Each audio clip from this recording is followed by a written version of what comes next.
안녕하세요. 21살 여자입니다. 저희 엄마는 술집 운영 중이세요. 이상한 술집 아니고 젊은 사람들 많이 가는 프랜차이즈 술집이요. 역전 할머니 맥주 이런 느낌이에요. 그래서 20살 되고 나서는 친구들도 자주 데려왔고 친구들한테도 거리낌 없이 영업이라고 해야 하나.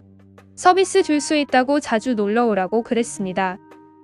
근데 어제 오랜만에 친구들을 만났고 진로 얘기가 나와서 자연스럽게 친구들이 엄마가 하시는 거 물려받을 거냐는 식으로 얘기가 나왔어요.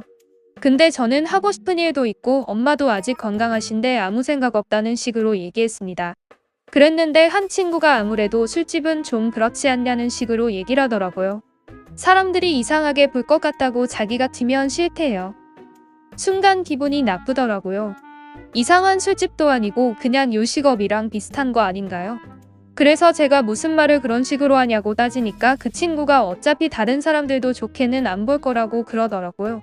그리고 저한테도 엄마가 술집 하시는 거 남들한테 얘기하고 다니는 거 안 좋다고 하지 말라고 하더라고요. 분위기는 싸해졌고 저도 너무 기분 나빠서 이만 가보겠다고 하고 나왔습니다. 그렇게 집에 왔더니 그 친구에게서 카톡이 와 있더라고요. 자기가 한 말 너무 기분 나쁘게 생각하지 말라고 절 생각해서 한 말이에요. 그리고 사람들이 너 잘 사는 거 알고 나서 너네 어머니가 술집 한다는 거 알면 어떻게 생각하겠냐고 너무 사치 부리면서 사는 모습도 좀 줄여라고 카톡이 왔습니다.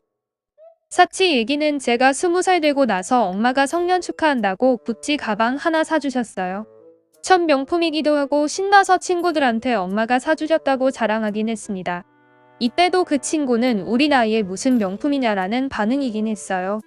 저희 집이 엄청 부자까진 아니어도 부족함 없이 자라긴 했습니다. 엄마는 다른 가게도 같이 운영하고 계시고 아빠도 직장 다니시고요. 아무리 생각해도 너무 어이가 없는데 제가 정말 잘못한 건가요? 뭐라고 따지고 싶은데 제가 말을 시원하게 잘 못하는 편이라서요. 웃긴 건 이 친구 저희 엄마 가게 자주 왔고 올 때마다 서비스도 많이 받았는데 속으로 이렇게 생각하고 있었다는 게 너무 괘씸합니다. 저희는 결혼 5년차 애 없는 맞벌이 부부입니다. 앞으로도 애기 낳을 생각은 없고요. 남편은 차남이고 장남내는 애가 둘 있어요. 저희가 결혼 후 지금까지 전세 살다가 이번에 친정부모님이 갖고 계신 아파트를 증여받았어요. 원래는 5년 전 결혼할 때 주시려고 했었는데 그때 시댁에서 원래 해주시기로 한 금액을 못 해주신다고 하는 바람에 이번에 받게 됐어요. 못 해주시는 이유는 장남내 전세금을 도와주느라 2억을 줘서 그렇다고 하더군요. 저희 부부 열심히 5년 저축했지만 사실 서울의 아파트 마련은 꿈도 못 꿨는데 친정에서 도와주셔서 이번에 감사하게도 이사했습니다.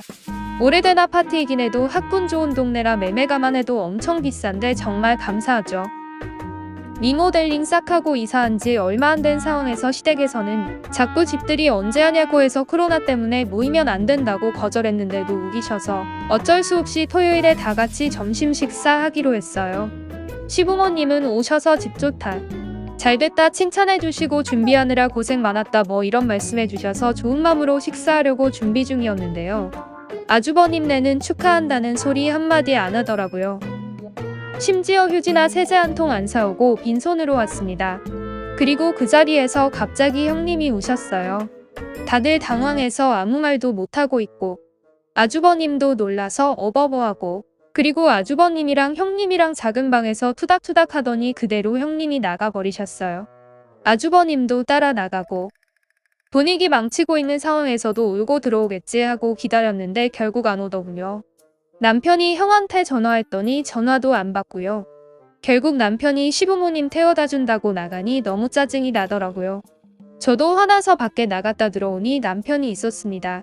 짜증나서 한마디도 안 하고 그날은 그렇게 지나갔어요.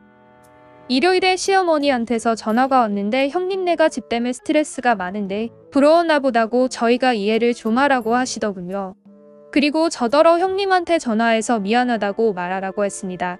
너무 짜증나서 제가 왜 그래야 하냐고 했더니 아랫사람이니 그래야 하지 않겠냐고 하시더군요.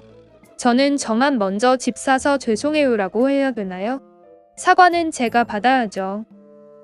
그렇게 가버리면 초대한 제 입장은 뭐가 되나요? 지금 전화할 대상이 잘못되신 것 같습니다. 라고 했더니 당황하시면서 급하게 끊으셨어요.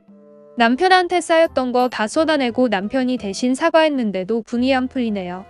너네 식구들이 먼저 사과하지 않는 한 얼굴 안 본다고도 했습니다. 추석이고 뭐고 일절 나한테 얘기하지 마라. 해놨는데 그래도 분이 안 풀리고 짜증나네요. 제가 출근하는 회사는 서울 외곽에 있어요. 출퇴근은 통근버스로 하고 있고 점심은 구내식당이 있었는데 문제가 생겨서 두어 달 정도는 밖에서 사 먹어야 하는 상황입니다. 주변에 식당도 없고 길도 없어서 걸어서는 절대 나갈 수가 없어요. 차로 5분 정도 나가면 아파트 단지랑 병원, 식당이 있답니다. 그래서 저는 직원 중 유일한 뚜벅이인지라 점심 고민이 많았는데 감사하게도 남자 선배 중 한 분이 같이 먹으러 나가자고 해주시더라고요. 그래서 그 선배 차를 타고 점심을 먹으러 나갔는데 첫날엔 제가 감사해서 점심을 샀어요. 2명에서 22,000원 나오더군요. 저는 한 달에 두세 번 정도는 제가 사고 나머지는 더치페이 할 생각이었어요. 근데 그 다음날에 선배가 자연스레 식사값을 안 내고 잘 먹었어. 먼저 차에 가 있을게. 라고 하시더군요. 그래서 또 제가 계산하고 나왔는데 다음날부터는 더치페이 하자고 말씀드려야겠다 싶었죠. 그리고 그 다음날 또 계산을 안 하고 나가시길래 선배님 점심값은 계좌로 보내주실래요? 했더니 완전 당황스러운 얼굴로 돈 내라고? 내가 내 차로 운전해서 점심 먹으러 오는 건데 계산해야 하는 건지 몰랐네.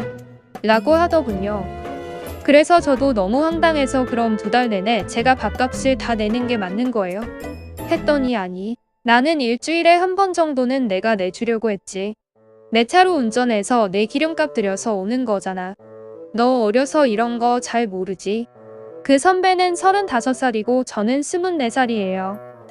차로 5분 거리고 택시 타면 기본 요금 나오는 거리인데 그래서 그럴 거면 그냥 밥 따로 먹는 게 좋을 것 같다고 말씀드리니까 되게 어이없어 하시네요. 사장님도 왜 같이 밥 안 먹냐 묻길래 상황 설명 간단히 드렸더니 보통 차 운전하는 사람은 밥값을 안 내는 게 암묵적으로 맞긴 한데 거리도 많이 가깝고 둘밖에 안 되는데 혼자 다 부담하기엔 좀 아닌 것 같다라고 하셨어요. 결국은 사장님이 또래 남직원한테 같이 좀 먹으라고 말해주셔서 또래 남자 직원 2명이랑 같이 나가서 먹는데 칼같이 더치페이하고 오히려 저 제일 막내라고 커피도 사주시고 챙겨주시네요. 그래서 주유권 모바일 기프티콘이라도 드리려고 해요. 어차피 같이 나가는 차에 얻어 타는 거긴 해도 저도 양심이 있으니 밥을 산다든지 주유권을 드린다든지 충분히 성의 표시를 할 텐데 인당 10,000원이 넘는 밥을 2달간 내내 사야 하는 건 좀 아니지 않나요? 다른 회사에서도 한 직원 차 타고 다 같이 점심 먹으러 나가는 경우 많잖아요. 그럼 차 운전하는 직원은 매일 밥값 안 내는 건가요? 안녕하세요. 저는 결혼한 30대 남자입니다. 제 와이프는 결혼 때 혼수는커녕 빚까지 있는 몸으로 왔습니다. 처가가 못 살긴 하지만 와이프한테 기대고 살지는 않습니다. 가장 노릇한 게 아니기 때문이죠. 와이프는 씀씀이가 큽니다. 명품을 사는 게 아니라 쓸데없는데 돈 쓰고 우월감을 느낍니다. 예를 들어 친구들끼리 모이면 밥도 먹고 술 먹고 할 때 더치페이 하잖아요. 일단 자기가 계산하고 친구들이 더치페이 하자고 하면 그거 얼마나 한다고. 됐어. 이런 식이에요. 온갖 사람들 생일 챙기면서 정작 자기 생일에는 케이크 하나 못 받습니다. 여하튼 사람 좋아해서 술자리 자주 가고 솔직히 일도 그렇게 꾸준하게 한 적도 없습니다.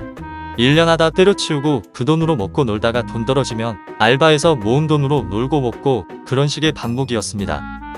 그걸 알기 때문에 결혼할 때 제가 분명 경제권 안 넘긴다 했습니다. 와이프도 동의했고요. 집대 출금, 공과금, 핸드폰 요금, 보험비는 다 제 계좌에서 자동 이체되고 일주일에 한 번 같이 장봅니다. 필요한 거 와이프가 장바구니에 넣어 놓으면 제가 확인해보고 다 사줍니다. 그리고 와이프한테는 한 달에 한 번 와이프 계좌로 용돈 50만원을 보내줍니다. 와이프는 그 50만원도 애 낳고는 집에만 있으니 쓰지도 않았는데 얼마 전에 같은 아파트 단지에 와이프 친구가 이사 왔습니다. 자주 붙어 다니다가 와이프 씀씀이가 예전 같지 않자 너 결혼하고 완전 아줌마 다 됐네. 아가씨 때는 통 크게 쏘고 하더니 이런 말을 했나 봅니다. 와이프가 자기 씀씀이 큰 거 알아서 신랑이 경제권 가지고 있고 필요한 거 신랑이 다 사준다고 얘기했더니 그 친구가 남자가 경제권 가지고 있으면 돈 쓸 때마다 눈치 보인다느니 남자가 비상금 마련해서 돈 빼돌릴 수도 있다느니 여자도 전업주부인데 가사노동을 허구 취급한다느니 얼소리를 했더군요. 그리고선 집에 와서는 자기의 가사노동력을 최저시급으로 환산하면 어쩌고 거립니다. 저는 우리 입으로 들어가는 거, 먹고 자는 거, 보험금, 핸드폰 요금 생각 안 하냐고 했더니 가사 도우미 숙식으로 들어가도 다 해주는 거라며 월급 내놓으라고 울더군요. 그 말에 저도 그럼 그 도우미로 들어가라 했습니다. 저 현장직합니다. 소위 노가다라고 하죠. 새벽 6시에 일어나서 아침밥도 안 먹고 출근하고 5시에 퇴근해서 집안일도 같이 합니다. 와이프한테는 50만 원이라도 보내주지. 저는 담배도 끊고 술도 회사에서 회식 시켜줘야 먹습니다. 저한테는 아예 돈이 안 들어갑니다. 씀씀이 확인하는 거는 와이프가 쓸데없는 걸 많이 사서 제가 확인하는 거고요. 이제 대출금 반의 반 갚았는데 월급을 달라니요. 아가씨 때랑 자기의 삶이 달라졌다며 이런 거였으면 결혼 안 했을 거라며 우는데 어이가 없습니다. 저도 총각대로 돌아가고 싶은 심정입니다. 진짜 맥이 풀리다 못해 내가 왜 열심히 사나? 무엇 때문에 이렇게 사나 싶은데 어떻게 해야 될까요?